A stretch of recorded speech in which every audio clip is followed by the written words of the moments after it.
के वक्त के हाकिमों बादशाहों सुनो, जुल्म की फौज के सरबराहों सुनो। सुनेंगे ना इमरान प्रताप अली की नज़म। उससे पहले बता दूं दोस्तों, मौलाना बदरुद्दीन अजमल पूर्व सांसद कहते हैं नई संसद ही वक्फ की जमीन पर है। सरकार वक्फ बोर्ड की 9.7 लाख बीघा जमीन हड़पना चाहती है। चलिए पहले सुनते हैं इमरान प्रताप अली की नज़म। तो आपसे गुजारिश है वीडियो को लाइक कीजिए और चैनल को जरूर सब्सक्राइब कीजिए। चाय बेचने वाला पूरा कौन है दीजिए। देखिए अभी मैं हाजी साहब से पूछूं कि आपके साथ कौन आदमी पढ़ता था तो इनके 2-4 क्लासमेट निकल आएंगे। नदीम भाई भी बुजुर्ग आदमी, अगर इनसे पूछूं कि आपके साथ ग्रेजुएशन में कौन था तो 1-2 नाम, 1-2 इनके सहपाठी जरूर होंगे। जी बिल्कुल। लेकिन अगर मैं प्रधानमंत्री जी से पूछूं कि पॉलिटिकल एंटायर साइंस में जब आप MA कर रहे थे तो आपके साथ पढ़ने वाले एक व्यक्ति का नाम बताइए तो वो नहीं बताएंगे, क्योंकि ऐसा इसी तरह से। मैं अगर उनसे पूछूं कि भैया किसने पी थी, कहां बेची थी, कोई सबूत नहीं है। लेकिन भाषण की जो कला है उस कला ने देश को सम्मोहित किया। अब मैं अपनी शायरी की कला का प्रदर्शन करता हूं और आपको पुकारता हूं।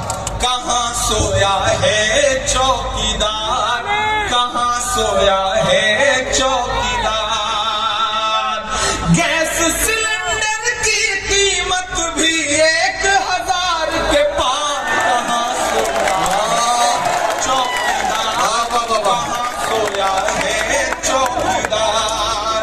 लेकिन मैं यहां खड़ा होकर के राजस्थान की सरकार को सैल्यूट करूंगा, अपने मुख्यमंत्री अशोक गहलोत को सैल्यूट करूंगा कि उन्होंने जब पूरे देश में गैस सिलेंडर 1200 रुपए का बिक रहा है तो राजस्थान में 500 रुपए का देने का ऐलान किया। उसके लिए सरकार की सराहना करता हूं कि चाय बेचने वाला पूरा भारत बेच रहा है। इतनी कमजोर ताकि मैं बड़ी हिम्मत कर रहा हूं। अच्छा, उधर जो स्क्रीन पर देख रहे हैं वो ऐसे हाथ बांध के बैठे हैं जैसे मेरी शादी में आए हैं दावत खाने के लिए। थोड़ा सा आपने भी शिरकत हो कि चाय बेचने वाला पूरा भारत बेच रहा है। इसी काम में हासिल उसे महारत बेच रहा है कि रेल बिक गई, तेल बिक गया, बिका हवाई अड्डा। पहली बार नज़्म एक नाम लूंगा मैं, लेकिन उस काफिये की दाद चाहता हूं मैं कि रेल बिक गई, तेल बिक गया, बिका हवाई अड्डा। सब कुछ बिकता देख के खुश हैं अपने JP नड्डा। जनता महंगाई की मारी करती हाहाकार। कहां सोया है चौकीदार, कहां सोया है चौकीदार, कहां सोया है चौकीदार, कहां सोया है चौकीदार। हुकूमतें डराने की कोशिश करती हैं, कलमकारों के सर कलम करने की कोशिश की जाती है। ऐसे में पूरी हिम्मत के साथ, पूरी दिलेरी के साथ जो कहते हैं इस आंधी में पर ना तोला जाएगा, जो इस बात पे खुश है हमसे लब ना खोला जाएगा, उनसे कहो हम तूफानों से डरने वाले लोग नहीं, कातिल को मरते दम तक कातिल ही बोला जाएगा।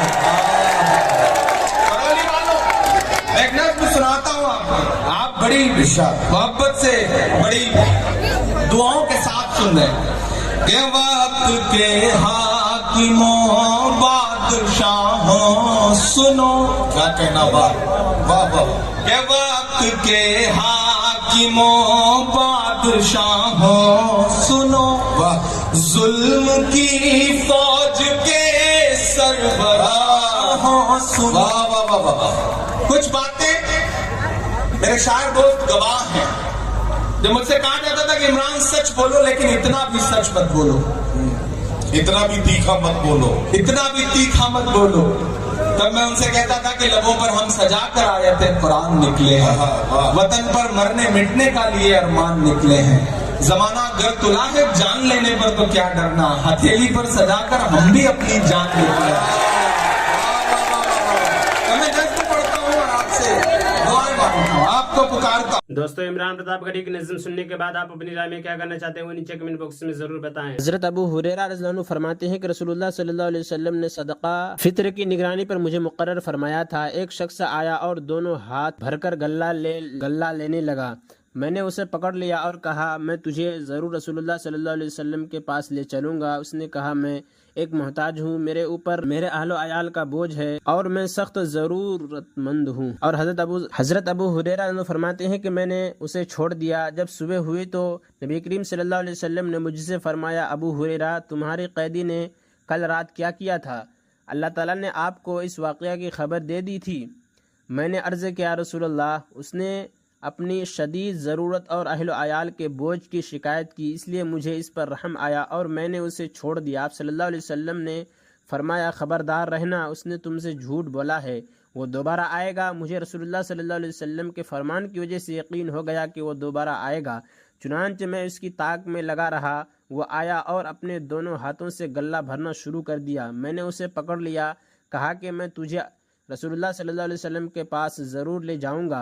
उसने कहा कि मुझे छोड़ दीजिए, मैं ज़रूरतमंद हूँ, मेरे ऊपर बाल बच्चों का बोझ है, अब आइंदा मैं नहीं आऊँगा। मुझे इस पर रहम आया और मैंने उसे छोड़ दिया। जब सुबह हुई तो रसूलुल्लाह सल्लल्लाहु अलैहि वसल्लम ने मुझसे फिर फरमाया, अबू हुरैरा, तुम्हारे कैदी का क्या हुआ? मैंने अर्ज़ किया, या रसूलुल्लाह, उसने अपनी शदीद ज़रूरत और अहलो अयाल के बोझ की शिकायत की, इसलिए मुझे इस पर रहम आ गया और मैंने उसको छोड़ दिया। आप सल्लल्लाहु अलैहि वसल्लम ने इरशाद फरमाया, होशियार रहना, उसने झूठ बोला है, वो फिर आएगा। चुनांचे मैं उसकी ताक में लगा रहा। वो आया और दोनों हाथों से गल्ला भरने लगा। मैंने उसे पकड़ कर कहा, मैं तुझे ज़रूर रसूलुल्लाह सल्लल्लाहु अलैहि वसल्लम के पास ले जाऊंगा, ये तीसरा और आखिरी मौका है।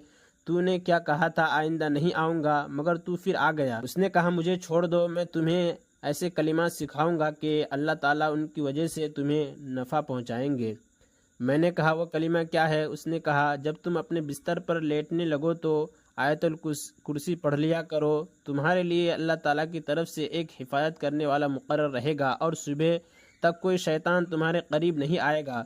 सुबह को रसूलुल्लाह सल्लल्लाहु अलैहि वसल्लम ने मुझसे फरमाया, तुम्हारे कैदी का क्या हुआ? मैंने अर्ज़ किया, उसने कहा था कि वो मुझे चंद ऐसे कलिमात सिखाएगा जिनसे अल्लाह ताला मुझे नफ़ा पहुँचाएंगे। तो मैंने इस मर्तबा भी छोड़ दिया। रसूलुल्लाह सल्लल्लाहु अलैहि वसल्लम ने फरमाया, वो कलिमात क्या थे? मैंने कहा, वो ये है कि वो ये कह गया कि तुम अपने बिस्तर पर लेटने लगो तो आयतुल कुर्सी पढ़ लिया करो। तुम्हारे लिए अल्लाह ताला की तरफ से एक हिफाजत करने वाला मुकर्रर रहेगा और सुबह तक कोई शैतान तुम्हारे करीब नहीं आएगा।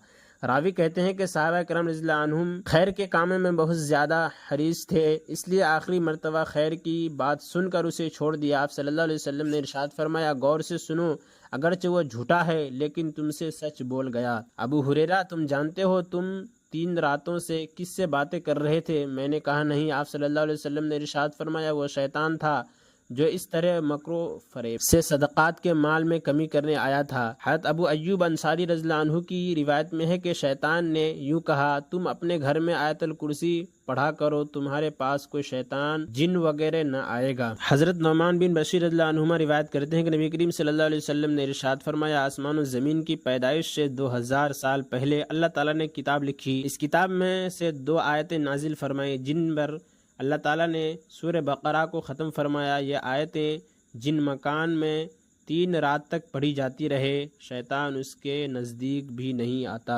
हज़रत अबू हुरैरा रज़ियल्लाहु अन्हु रिवायत करते हैं कि रसूलुल्लाह सल्लल्लाहु अलैहि वसल्लम ने इरशाद फरमाया, जो शख्स रात में 10 आयतों की तिलावत करे वह इस रात अल्लाह ताला की इबादत से गाफिल रहने वालों में शुमार नहीं होगा। और इमरान प्रतापगढ़ी से जुड़ी खबरों और नज़मों के लिए हमारे इस चैनल को ज़रूर सब्सक्राइब करें। मिलते हैं किसी और वीडियो में से नई नज़म और नई खबरों के साथ। तो जब तक के लिए दीजिए मुझे इजाज़त और रखिए अपना ख्याल। आप देख रहे थे सुनहरे लफ्ज़ और मैं आपके साथ मोहम्मद ताक़िब। अस्सलामु अलैकुम रहमतुल्लाहि व बरकातुहू।